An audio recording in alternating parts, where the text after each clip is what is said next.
Hi ladies, today we're going to practice medicine. I need medicine. So we have 4 different kinds of medicine. We have cough drops.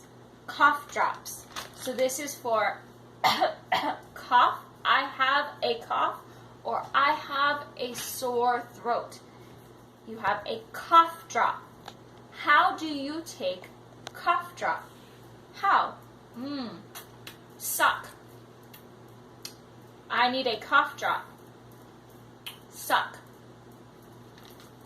Then we have Pepto-Bismol. This is for stomach. Oh, stomach hurts. We take this, also diarrhea, vomiting, lots of reasons, but anything kind of inside stomach related. How do we take liquid medicine? In here we pour and then drink. So liquid, we drink.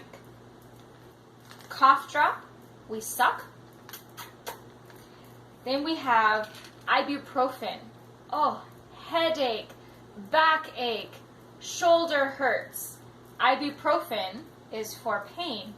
This is a pill. How do we take a pill? It's small. We swallow. So drink some water, swallow. The pills are small. And then this is a chewable tablet. So tablets are big. We chew the tablet. So tablets, big, chew. Pills, small, swallow. Drink water, swallow. Liquid, we drink. Pour, drink. Cough drop, we suck. Okay, ladies, that is our medicine. I need medicine. Bye.